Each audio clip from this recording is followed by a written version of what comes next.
Welcome to Garima GRS Education. हाँ जी, क्या चलेगा? रेडिएशन, विकिरण, विकिरण, रेडिएशन।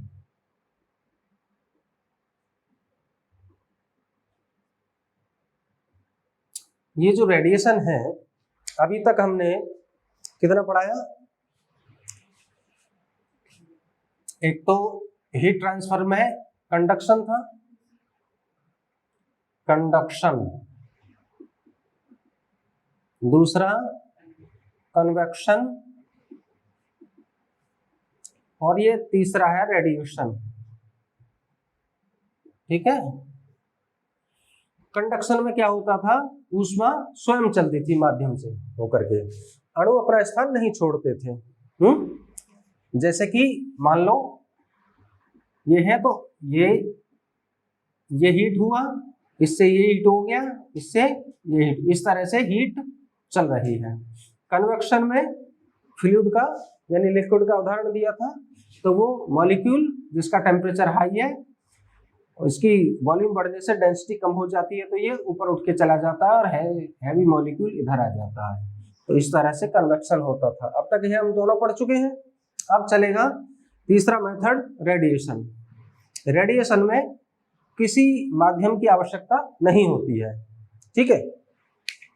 तो रेडिएशन में क्या होता है?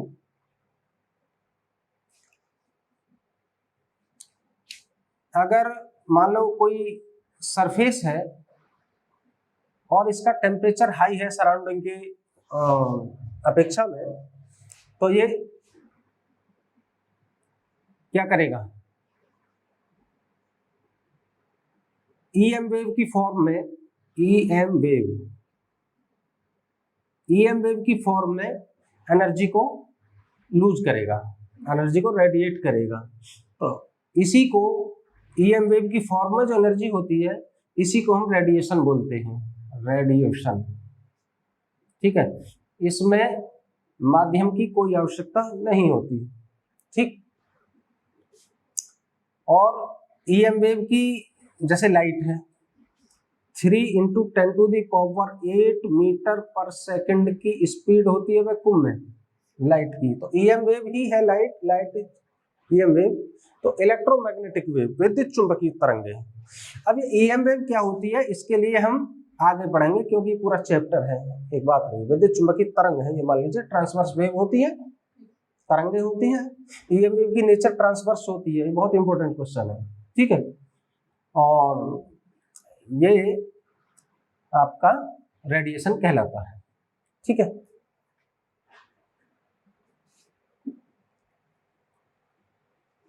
अब है उत्सर्जन क्षमता किसी पृष्ठ की। ठीक है। किसी पृष्ठ की क्या है? उत्सर्जन क्षमता। ठीक है। अथवा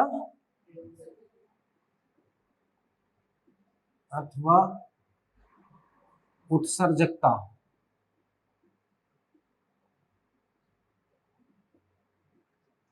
यानी कि emissive power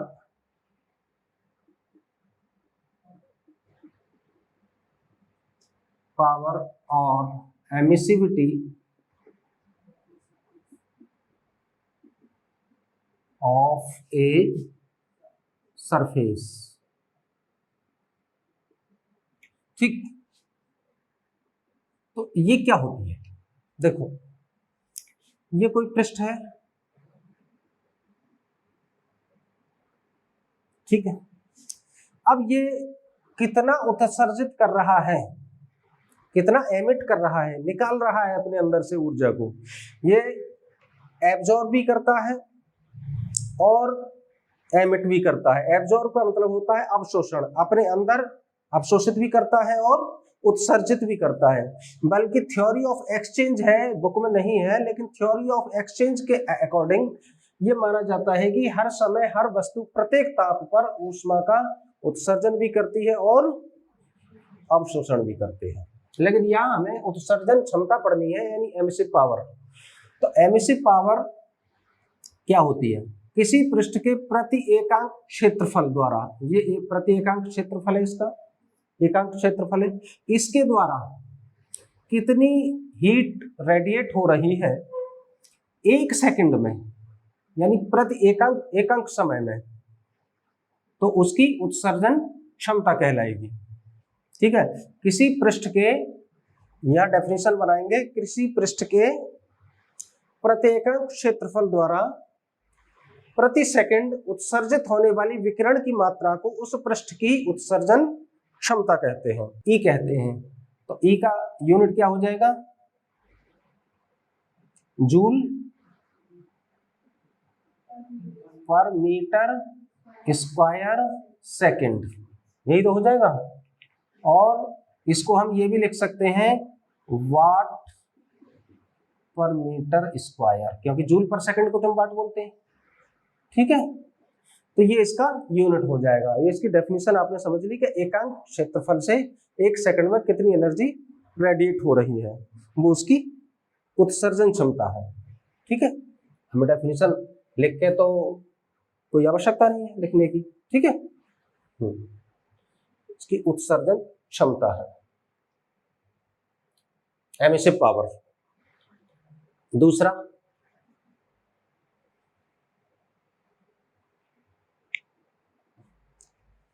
spectral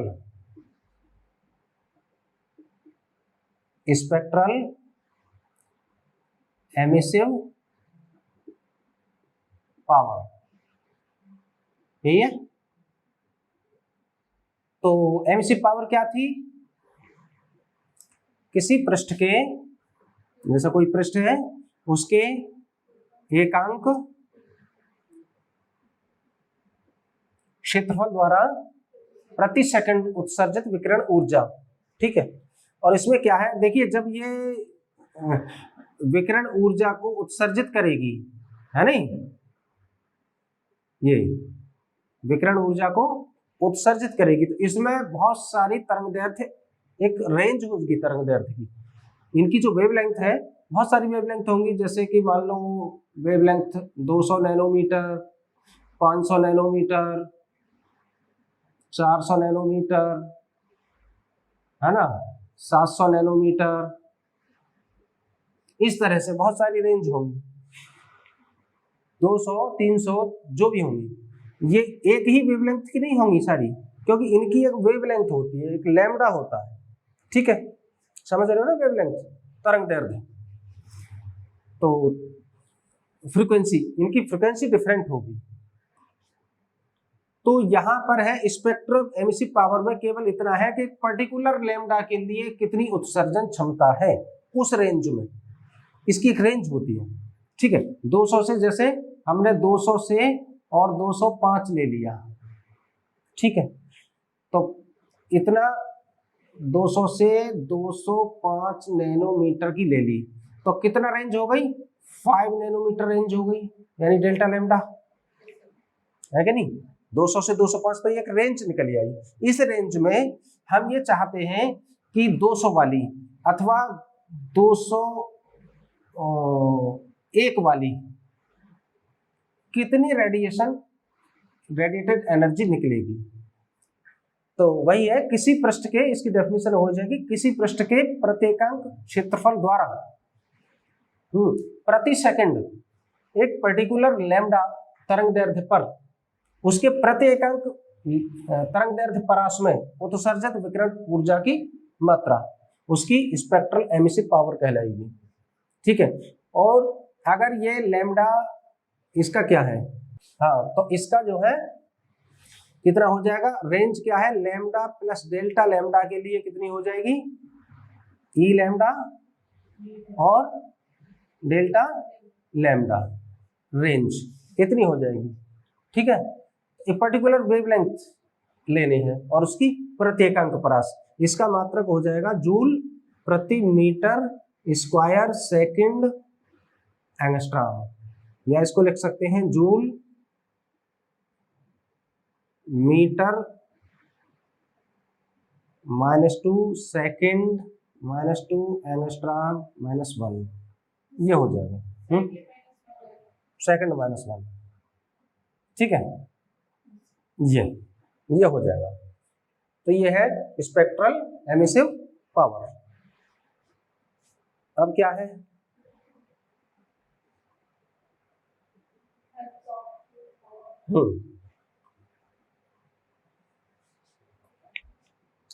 absorptive power.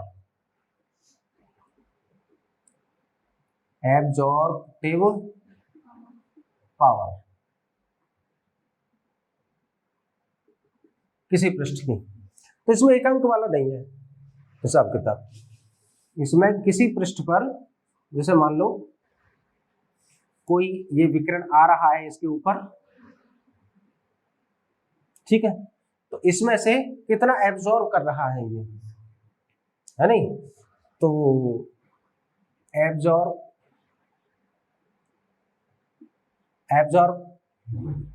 Energy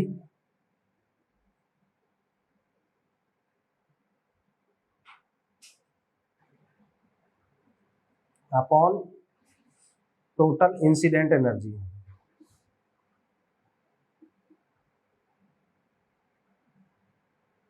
ये उसकी ए हो जाएगी, एब्जॉर्प्टिव पावर या एब्जॉर्प्टिविटी, ठीक है। मतलब किसी पृष्ठ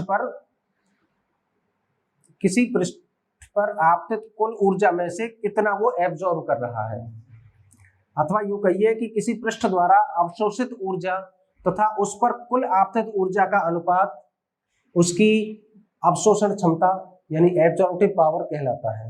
और इसका यूनिट नहीं होता है, क्योंकि एनर्जी ऊपर है, एनर्जी नीचे है, कैंसिल हो जाएगा, ठीक है।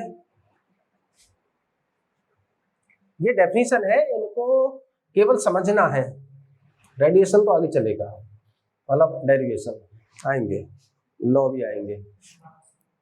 अब है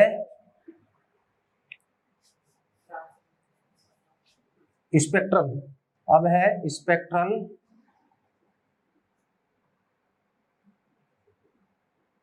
एब्जॉर्प्टिव पावर, ठीक है, वही लैम्डा है। हमने एब्जॉर्प्टिव पावर क्या थी, कोई भी पृष्ठ पर अगर ये विकिरण आ रहे हैं तो इसमें से कितना एब्जॉर्ब कर रहा है, यानी absorptive power, absorptive energy upon total incident energy. लेकिन स्पेक्ट्रल में क्या है कि वही लैम्डा लग जाएगा, पर्टिकुलर एक लैम्डा के लिए कितना एब्जॉर्ब कर रहा है, तो कितना एनर्जी एब्जॉर्ब कर रहा है प्रति एकक लैम्डा परास में, अपॉन प्रति एकक लैम्डा परास में ही आपतत कुल एनर्जी। एक लैम्डा रेंज ले लेंगे, लैम्डा प्लस डेल्टा लैम्डा, इस रेंज की कितनी एनर्जी आ रही है, ठीक है, तो इसको कहेंगे ए लैम्डा, ए लैम्डा बोलेंगे, है नहीं। और ये लैम्डा से लैम्डा प्लस डेल्टा लैम्डा की रेंज में कितनी एनर्जी एब्जॉर्ब कर रहा है, डेल्टा क्यू, तो एब्जॉर्बिंग पावर इसकी डेल्टा क्यू हो जाएगी, ठीक है, स्पेक्ट्रल। अभी आएगा थोड़ी देर बाद समझ में, एक साथ बताएंगे।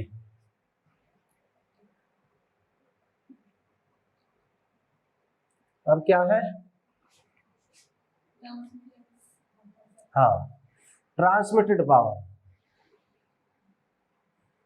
ट्रांसमिटेड पावर और ट्रांसमिटेंस,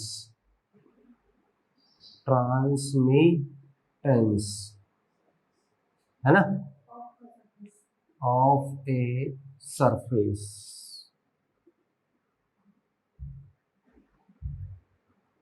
ये तो ये कोई पृष्ठ है, वही वाली चीज है, इस पर कोई रेडिएशन आ रहे हैं, ठीक है, एब्जॉर्ब भी करेगा, रिफ्लेक्ट भी करेगा, ट्रांसमिट भी करेगा, ये तीनों काम करता है, ठीक है।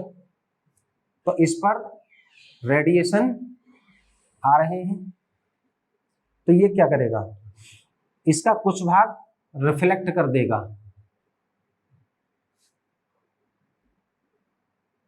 ठीक, और कुछ एब्जॉर्ब कर लेगा,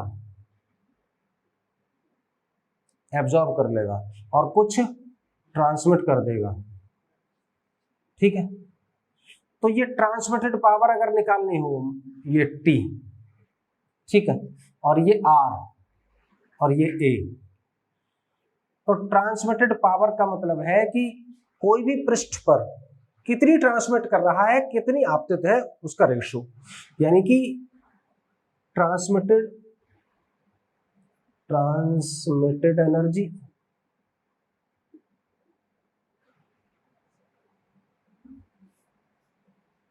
अपॉन इंसिडेंट एनर्जी, ठीक, ये इसकी ट्रांसमिटेंस कहलाएगी, ठीक है, और इसको हम T से डिनोट करेंगे, ठीक। अब क्या है,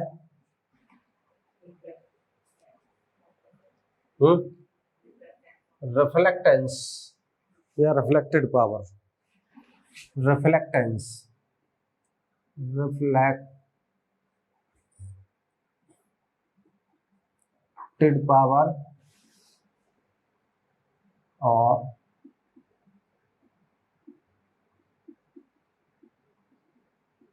ऑफ ए सरफेस,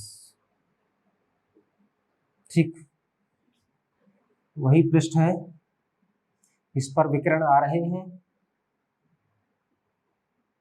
कितना रिफ्लेक्ट कर रहा है ये विकिरण को, पूरा का पूरा रिफ्लेक्ट कर रहा है तो 100% हो जाएगी रिफ्लेक्टिव पावर। ये R से डिनोट करते हैं रिफ्लेक्टेड रेडिएशन,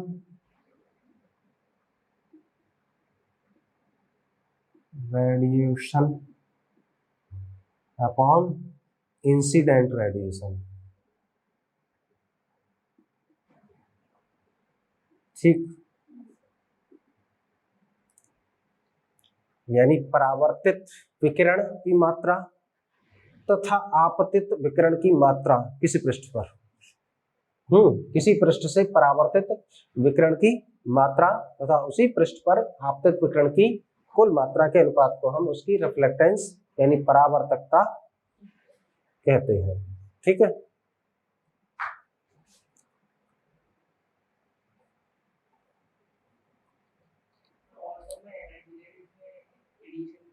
एक ही बात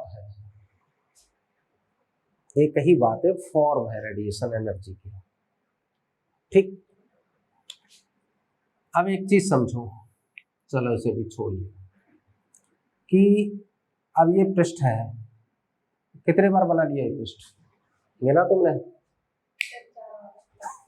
इसी को बनाते रहो, चलो एक बार और बनाते हैं, है तो खाली है, ठीक है। ये कोई सरफेस है, ठीक है, इस पर क्या आ रहा है, रेडिएशन, विकिरण ऊर्जा आ रही है, ऊर्जा ही तो है, एनर्जी तो है, वो तो फॉर्म है रेडिएशन, ठीक है। इस पर क्या आ रहा है, रेडिएशन आ रही है, ठीक। अब ये जो सरफेस है इस पर आएंगे तो कुछ भाग तो रिफ्लेक्ट करेगा ये, और कुछ एब्जॉर्ब करेगा QA, और ये QR रिफ्लेक्ट करेगा, और आ कितनी रही है Q, और ये ट्रांसमिट भी करेगा कुछ भाग QT, ठीक। मतलब सामान्य दृष्टि से अगर हम देखें तो किसी पृष्ठ पर कोई भी ऊर्जा आती है, जैसे सूर्य से प्रकाश आता है, या कोई किसी सरफेस को हम गर्म करें तो उससे तो एनर्जी निकलेगी, अगर सराउंडिंग का टेम्परेचर डाउन है, तो किसी चीज को किसी तल पर अगर हम विचार करें तो जो विकिरण की ऊर्जा, विकिरण के रूप में जो ऊर्जा आ रही है, जो रेडिएशन आ रहा है, उसमें से पूरा का पूरा तो एब्जॉर्ब नहीं कर सकता, अगर पूरा का पूरा एब्जॉर्ब कर लेता तो परफेक्टली ब्लैक बॉडी कहते हैं उसे, अगर 100% एब्जॉर्ब कर लेगा तो इसका मतलब परफेक्टली ब्लैक बॉडी है, जो कि आइडियल है, प्रैक्टिकल नहीं है। Nothing is perfect, not only earth but also universe. समझ में आ रही है? आ रही है तो चलो आने दो, आ ही जानी चाहिए। ठीक, तो कुछ भाग रिफ्लेक्ट करेगा, मान लेते क्यू आर रिफ्लेक्ट कर रहा, और कुछ एब्जॉर्ब भी कर रहा होगा, और कुछ ट्रांसमिट भी कर रहा होगा, इसको पार भी कर गया होगा। ठीक है, तो इसका मतलब है कि इस आने वाले के 3 भाग हो गए। इसका मतलब ये हो गया कि q a plus q t plus q r is equal to q. तीनों को अगर जोड़ देंगे तो यही मिलेगा। ठीक, अब क्यू से डिवाइड कर दीजिए सबको, तो q a upon q plus q t upon q plus q r upon q is equal to q upon q. ये विकर्ण की मात्रा है क्यू। ठीक है, ये अवशोषित विकर्ण है क्यू ए, ये ट्रांसमिटेड विकर्ण है क्यू, रिफ्लेक्टेड रेडिएशन है। ठीक है, तो ये हो जाएगा A plus T plus R is equal to 1। ठीक, अब इसमें 3 वेरिएशन है, 3 वेरिएबल है। मतलब अगर ये एब्जॉर्प्शन पावर बढ़ा दी जाए, इसको कांस्टेंट मान लेते हैं थोड़ी देर के लिए, तो रेडिएटेड पावर कितनी हो जाएगी? कम हो जाएगी, क्योंकि सबका योग तो 1 ही लाना है हमको। ठीक है, तो रेडिएटेड पावर कितनी हो जाएगी? यानी कम हो जाएगी। और अगर ये अधिक है तो ये कम हो जाएगी या ये कम हो जाएगी, जो भी होगा। ठीक है, तो ये एक रिलेशन है। ठीक, तो ये चीज समझ में आ गई। बस यही ध्यान रखिए कि जो भी एनर्जी आती है उसका ये 3 डायमेंशन है उसकी। अब क्या है? Ideal black body.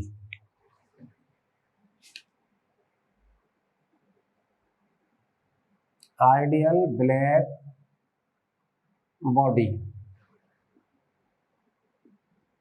आदर्श कृष्ण का, कृष्ण पिंड होता है। कृष्ण माने काला यानी ब्लैक।